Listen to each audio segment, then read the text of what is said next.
આખાય અત્યારે ચિત્ર સ્પષ્ટ થઈ રહ્યું છે। આ પેસેન્જર પ્લેન જે ક્રેશ થયું છે, પરંતુ અફરાતફરીનો માહોલ ચારે તરફ જોવા મળી રહ્યો છે। અલગ અલગ તસવીરો અમે આપને બતાવી રહ્યા છીએ। ક્રૂ મેમ્બર સહિત 133 યાત્રીઓ આ પ્લેનમાં સવાર હતા અને હાલ યુદ્ધના ધોરણે બચાવ કામગીરી શરૂ કરવામાં આવી છે।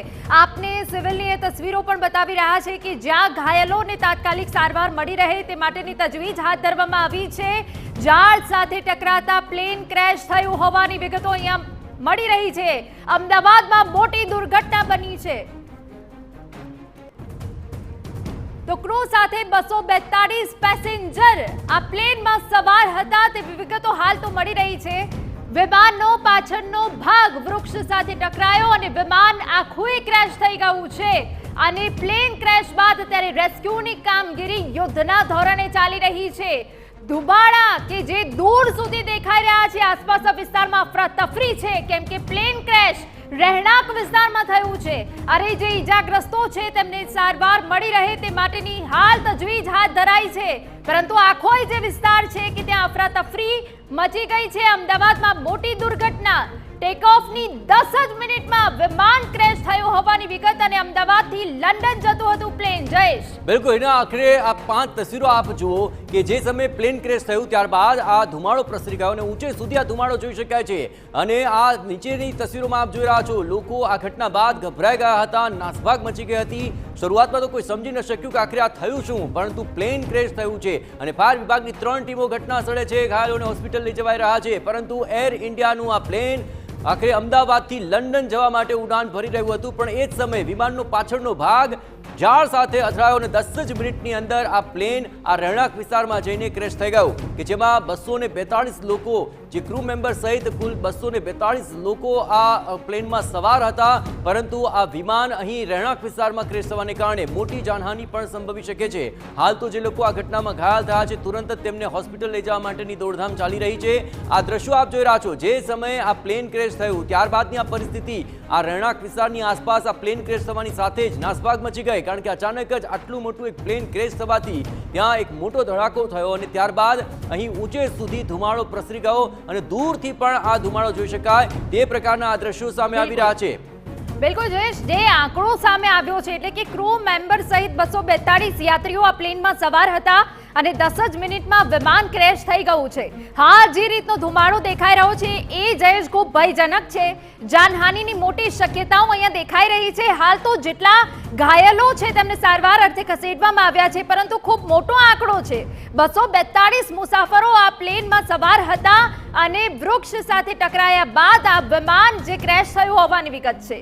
ટેક ઓફની 10 જ મિનિટમાં પ્લેન ક્રેશ થઈ ગયું છે અને હાલ ત્યાં એમ્બ્યુલન્સ અવાજો સંભળાઈ રહ્યા છે। તાત્કાલિક 108ની ટીમ ત્યાં પહોંચી છે, ફાયર બ્રિગેડની ટીમો ત્યાં હાજર છે, પરંતુ જેમ જેમ જે આંકડો સામે આવ્યો છે એ સિવાય વધુ અપડેટ અમે આપને આપી દઈએ કે જ્યાં સીએમએ સૂચના આપી છે, તમામ અધિકારીઓને તાત્કાલિક પહોંચવા સીએમએ આદેશ આપી દીધા છે। ઘટના સ્થળ પર વધારાના તબીબો અને સ્ટાફ સાથે તાત્કાલિક સારવાર શરૂ કરવાની સૂચના પણ આપી દેવામાં આવી છે। જયેશ, બિલકુલ હાલ ગ્રીન કોરિડોર બનાવવા સીએમની સૂચના હતી અને આ તમામ બાબતોને લઈને તમામ અધિકારીઓને તાત્કાલિક પહોંચવા માટે સીએમએ આપી દીધા છે આદેશ। મહત્વપૂર્ણ ગતિવિધિ આવી રહી છે સામે, અત્યારે વધારાના તબીબો અને સ્ટાફ સાથે તાત્કાલિક સારવાર શરૂ કરી દેવા માટે સીએમએ સૂચના આપી છે।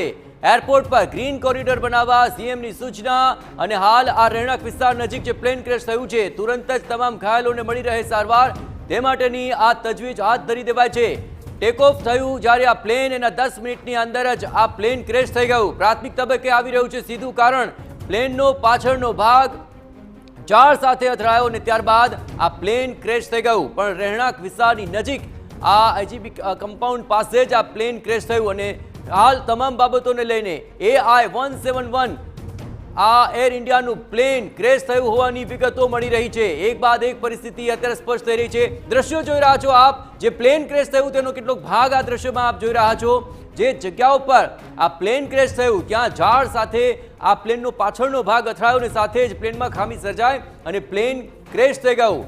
અમદાવાદથી લંડન જઈ રહ્યું હતું એર ઇન્ડિયાનું આ પ્લેન, જેમાં ક્રૂ સહિત 242 મુસાફરો સવાર હતા, પરંતુ પ્લેનનો પાછળનો ભાગ ઝાડ સાથે અથડાયો અને સાથે જ આ પ્લેન રહેણાંક વિસ્તારની નજીક આખરે ટકરાયું અને તેમાં આ પ્લેન ક્રેશ થયા બાદ હવે ઘાયલોની સ્થિતિ શું છે તેને લઈને સતત TV9 નજર રાખી રહ્યું છે. અત્યારે ઘાયલોને હોસ્પિટલ લઈ જવામાં આવી રહ્યા છે. આ બંને તસવીરો જુઓ. એક તરફ પ્લેન ક્રેશ થયું તે તસવીરો આપ જોઈ રહ્યા છો, બીજી તરફ હોસ્પિટલની અંદર ઘાયલોને સારવાર માટે લઈ જવાઈ રહ્યા છે.